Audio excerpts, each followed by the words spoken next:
Oh, hey. All right, let's get started. Today we're going to talk about credit scores. If you are a new investor, a real estate investor, or someone who wants to learn how to become a real estate investor or maybe buy your own home, you need to learn about credit scores. So today that's what we're going to talk about.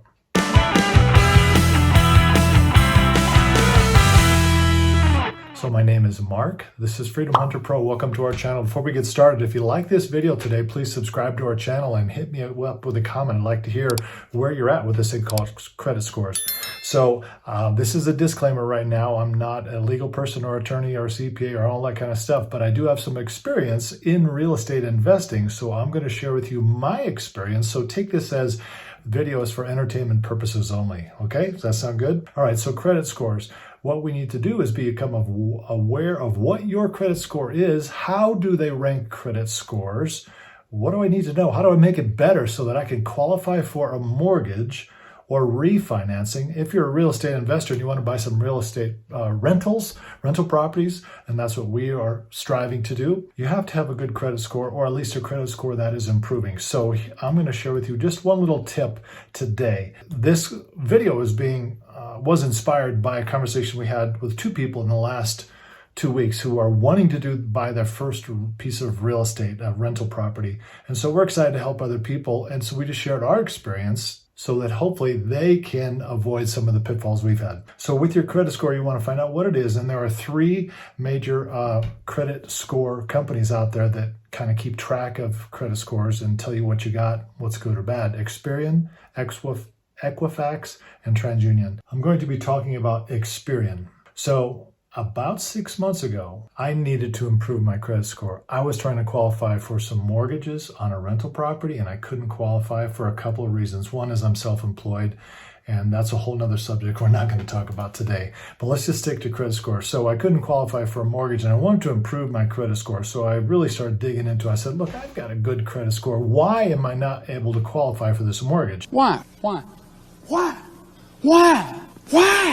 And that's where a lot of people run into. You got to dig deep in this. So I went to Experian, that's Experian, and I signed up for a free membership to try and dig into this. What is going on with my credit score? Why couldn't I qualify for this mortgage? So here's what I found out. If you are going to apply for a mortgage, you're going to go to a couple different bankers to try and get some mortgage. Every time they run your paperwork and try and see if you will qualify for this mortgage, they're going to check your credit. Every time you get your credit checked by some banker, if you get a bunch of them, it will ding your credit score a lot. I'm going to show you a little bit here in just a second. We're going to dive into the computer. I'm going to show you how my credit score dropped 65 points in one day because of a couple of bankers. So I want you to avoid that, but I'm also going to tell you how to improve that. Let's just say you have a bad credit score. I'm going to just tell you one tip. There are many ways to do this. I'm not an expert. I'm just saying this is what has worked for us. I dug into my credit score a little bit and I found out this.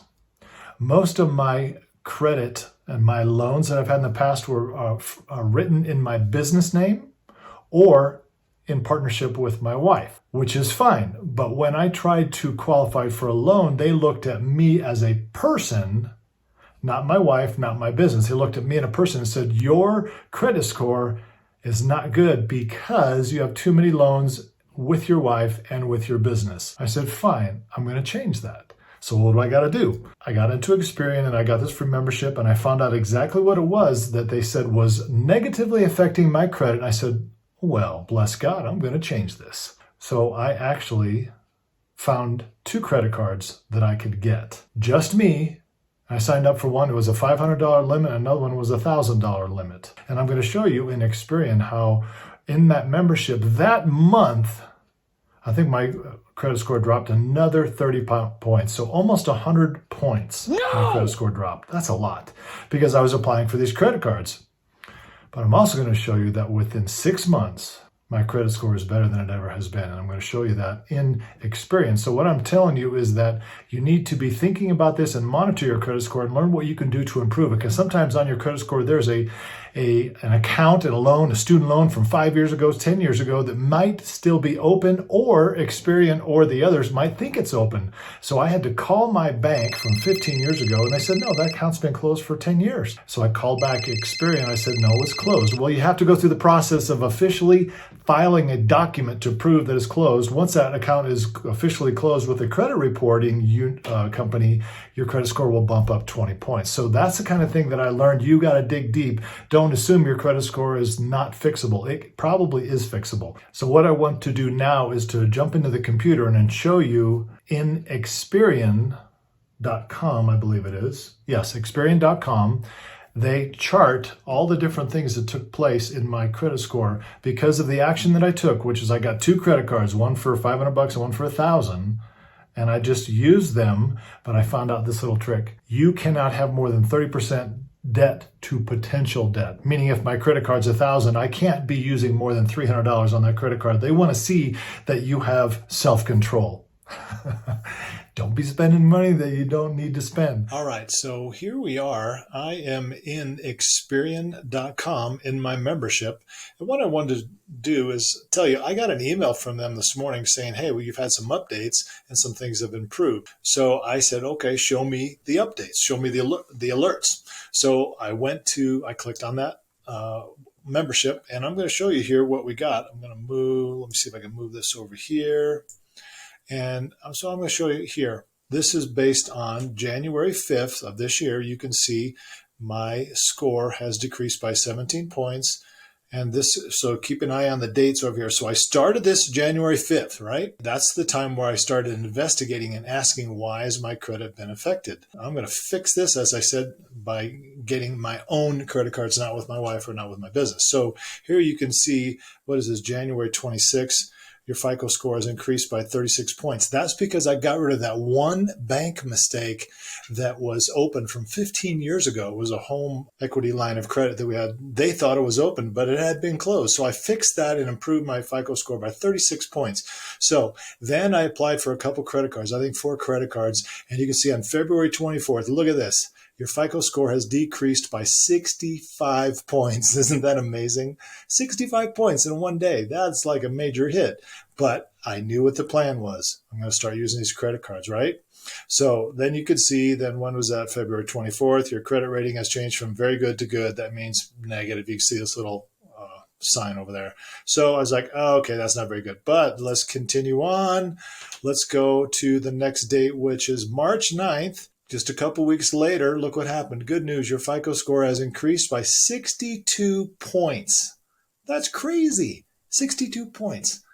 Because I started using those credit cards. Good news, your credit rating has changed from good to very good, March 23rd. Now we're up to April 6th. FICO score has increased by 17 points. I kept using those 2 credit cards and paying them off.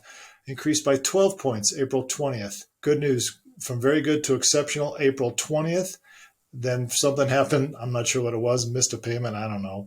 But it changed from exceptional to very good because of one. I think I applied for another credit card.